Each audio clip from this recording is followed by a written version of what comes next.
बहुत ज़्यादा बालों का झड़ना, बहुत ज़्यादा बाल झड़ते हैं, गिरते हैं, इतने गिरते हैं कि परेशान हो जाते हैं। जब भी हम ब्रश करते हैं और हमारे बाल जो है गुच्छे गुच्छे निकल के आते हैं। इवन अगर हम बालों पे हाथ फेरते हैं तो हमारे हाथों पे भी बाल आ जाते हैं। कहीं बैठे हैं तो बाल गिरने लगते हैं। इतनी हेयर फॉलिंग होती है कि खुद परेशान हो जाते हैं कि क्या करें। इसी हेयर फॉलिंग की वजह से बाल बहुत ज़्यादा कमज़ोर हो जाते हैं और आपके जो है आधे से ज़्यादा बाल तो आपके समझे ख़त्म ही हो जाते हैं और ये डर रहता है कि कहीं हम गंजे ना हो जाएं। बिस्मिल्लाहिर्रहमानिर्रहीम, अस्सलाम वालेकुम एवरीवन, कैसे हैं आप सब। उम्मीद करती हूँ आप सब खैरियत से होंगे। मैं हूँ homeopathic medicine consultant doctor Salma वजाहत। अक्सर लोगों को यही कंप्लेंट रहती है कि हमारे बाल बहुत ज़्यादा गिर रहे हैं और कोई भी मौसम हो, चाहे वो सर्दी का मौसम हो चाहे वो गर्मी का मौसम हो, और बहुत ज़्यादा जो है बाल झड़ने की शिकायत कंप्लेन करते हैं। आज इसी से रिलेटेड हम बात करेंगे और इतनी ज़बरदस्त मैं आपको मेडिसिन बताऊंगी जो गारंटेड मेडिसिन है।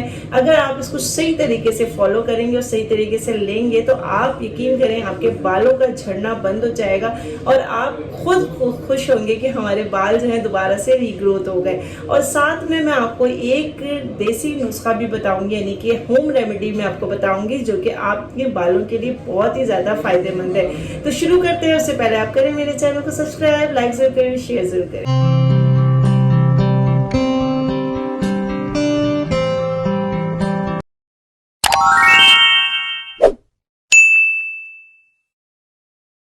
तो बालों का झड़ना यानी कि हेयर फॉलिंग, बहुत ज्यादा हेयर फॉलिंग होती है। इसकी बहुत सारी वजूहात हो सकती हैं। सबसे पहले तो हमें वजह पकड़नी है कि आखिर वजह क्या होती है जिसकी वजह से हमारी हेयर फॉलिंग होती है।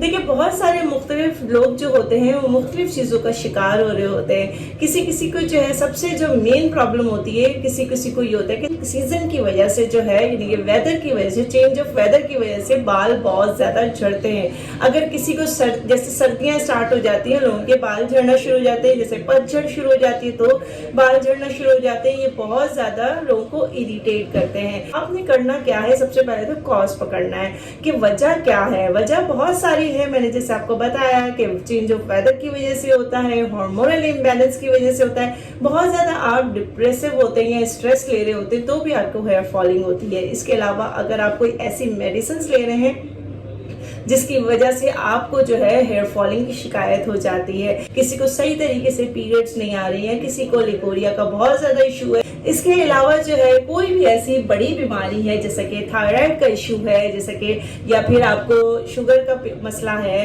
तो इस वजह से भी आपको जो है हेयर फॉलिंग की शिकायत होती है। कुछ लोगों का ये होता है कि कुछ वाटर ऐसा होता है कि पानी ऐसा होता है जिसे हार्ड वाटर कहते हैं। अगर हार्ड वाटर किसी के घर में है तो उन्हें भी ये प्रॉब्लम रहती है कि उनके हेयर फॉलिंग की शिकायत होती है, या फिर इनकी समझ में आपके इंटरनली प्रॉब्लम हो रही है बहुत ज्यादा, तो आपको हेयर फॉलिंग की कंडीशन हो सकती है। 5 लोगों को टीन एज में बहुत ज्यादा होती है, किसी को प्रेगनेंसी में बहुत ज्यादा होती है, किसी को मेनोपॉजल एज में बहुत ज्यादा हेयर फॉलिंग की प्रॉब्लम होती है। कॉजेज का पकड़ना बहुत ज्यादा जरूरी है कि आप जब तक अपने कॉज को, यानी कि वजह को खत्म नहीं करेंगे, आप वो चीज सही तरीके से अपने बालों को आप नॉर्मलाइज नहीं कर सकते। तो और कुछ लोग ऐसे होते हैं जिनका गट हेल्थ अच्छा नहीं होता, यानी कि कॉन्स्टिपेशन रहता है या फिर बहुत ज्यादा लूज मोशन रहता है या पाइल्स की शिकायत रहती है। इन लोगों के भी मैंने देखा है कि उनको भी जो हेयर फॉलिंग की शिकायत रहती है। या फिर ऐसे लोग जो तरह तरह के जो शैम्पू यूज करते हैं जिसमें सल्फर होता है, या फिर कोई ऐसे जिसने जैसे ऑयल बता दिया वैसी ऑयल यूज कर लिया, वैसी शैम्पू यूज कर लिए और बस अपने हिसाब से जो है ना चल रहे होते हैं, जो आपके लिए बहुत ज्यादा नुकसानदेह होता है।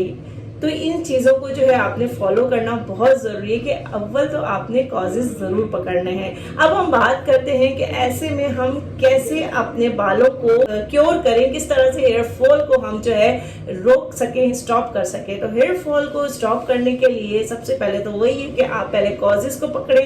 कॉजेज का ट्रीटमेंट करना बहुत ज़रूरी है, बहुत ही ज़्यादा ज़रूरी है। लेकिन अगर कोई ऐसी कॉजेज नहीं है आपको और आपके हेयर फॉल हो रहा है तो आपने करना क्या है कि आपने जो है ये मेडिसिन अपने घर में पहली फुर्सत पे रख लेनी है। होम्योपैथिक में ये 4 मेडिसिन बहुत ही बेहतरीन काम करती है आपके हेयर फॉल में। आपके हेयर फॉल को रोकेगी, आपके रीग्रोथ करेगी आपके बालों को, और दूसरा आपके बालों को मजबूत बनाएगा। ये इतनी जबरदस्त है कि मैं खुद भी यूज करती हूँ और आप वैसे तो अगर मैं अपने बाल देखूं, मेरे भी बाल माशाल्लाह बहुत बड़े और घने हैं, तो यही वजह है कि मैं अपना इन चीज़ों से, अगर मुझे लगता है कि मेरे साथ ऐसी कोई कॉजेज हो रही है या मेरे साथ ऐसी कोई प्रॉब्लम हो रही है, तो मुझे इस तरह से अपने आप को कंट्रोल करना है। मैं आपको वही मेडिसिन बता रही हूँ जो मैं यूज़ करती हूँ, जो मैं अपने घर वालों को यूज़ करवाती हूँ, और मेरे पेशेंट भी उसे यूज़ करके बहुत पॉजिटिव रिजल्ट देते हैं। तो आपने ये मेडिसिन ज़रूर रखना है। 4 मेडिसिन में सबसे पहले मेडिसिन है एसिड फ्लोर, फ्लोरिकम एसिडिकम भी कहते हैं इसको। एसिड फ्लोर आप लेंगे 200 की पोटेंसी में, प्लस आप उसके साथ लेंगे आप selenium 200। Acid floor 200 plus selenium 200, ये दोनों मेडिसिन बहुत ही बेहतरीन काम करती है आपको हेयर फॉल रोकने में।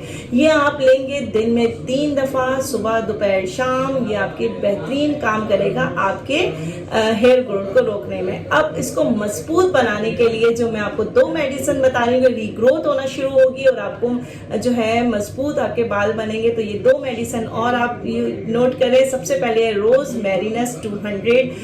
मैरिनस 200 और दूसरी है इक्विसिटम एरवेंस जिसे हम हॉर्स टेल आपने सुना होगा कि ये एक हर्ब है, और अक्सर लोगों ने इसे, आपने देखा होगा कि लोग यूज करते हैं। इसका ऑयल भी आता है, बहुत एक्सपेंसिव होता है, लेकिन मैं आपको ये मेडिसिन में बता रही हूँ, ये मेडिसिन बहुत ही काम करती है। और इक्विसिटम एरविल्स जो हॉर्स टेल से बनाई गई है, आपने रोजमेरिनेस 200 प्लस इक्विसिटम एरविल्स, ये दोनों मेडिसिन मिला के आप दिन में 3 दफा यूज करेंगे। सबसे पहले आप फ्लोरिकम एसिटिकम लेंगे और सिलेनियम लेंगे 200 की पोटेंसी में। यह आप यूज करेंगे 1 महीना लगातार आप यूज करेंगे। उसके बाद जो है आप यूज करेंगे रोजमेरिनेस एंड उसके साथ आप यूज करेंगे इक्विसिटम एरवेंस। ये तो 4 मेडिसिन मैं आपको बता रही हूँ जो बहुत ही बेहतरीन है। अब हम आते हैं कि ऐसी कौन सी होम रेमेडी है जो बहुत अच्छा वर्क करती है। आपने होम्योपैथिक मेडिसिन कम से कम 3 से 4 महीने यूज करना है। अब जो होम रेमेडी है ये भी आप साथ साथ यूज करेंगे। आपने करना क्या है, आप लेंगे 60 ml की स्प्रे बॉटल लेंगे, उसमें लेंगे बॉइल्ड वाटर, उसमें ऐड कर लेंगे और उसके अंदर आप ऐड करेंगे बॉइल्ड गर्म वाटर लीजिएगा, उसमें आप ऐड करेंगे 1 टेबल स्पून रोजमेरी का जो हर्ब है वो आप ऐड करेंगे। 1 टेबल स्पून रोजमेरी ऐड करेंगे। 1 टीस्पून आप इसमें ऐड करेंगे मेथी दाना, जिसे हम फेनुग्रीक सीड भी कहते हैं, वो ऐड करके और इसको आप छोड़ देंगे। और इसे आपने तकरीबन नाइट यानी कि पूरी रात आपने उसको छोड़ देना है और आपने डेली 1 हफ्ते तक उसको यूज करेंगे। अपने जड़ों में जो स्कल्प पे जो है आप इसको अच्छी तरह स्प्रे करेंगे और उसका अच्छे से मसाज करके और छोड़ देंगे। ये आप डेली रात को सोने से पहले करें, आप यकीन करें इससे बहुत फर्क पड़ेगा। ये जो नेचुरल रेमेडी मैं आपको बता रही हूँ बहुत ही बेहतरीन रेमेडी है। ये आप 1 हफ्ते की बॉटल बना के फ्रिज में आप रख सकते हैं, जो 1 हफ्ते तक चल सकती है। 1 हफ्ते बाद आप दोबारा से उसको बनाएं और तकरीबन 3 महीने तक आप इसको यूज करें। तो उम्मीद करती हूँ कि मेरी वीडियो आपको पसंद आई होगी। जो चीज मैंने आपको बताई आप फॉलो करें, आपको खुद इसका अच्छा रिजल्ट मिलेगा। इसलिए अपना बहुत ख्याल रखिएगा। कोई भी क्वेश्चन हो आप उससे पूछ सकते हैं। इसके साथ ही मुझे इजाजत दीजिए। अल्लाह हाफिज।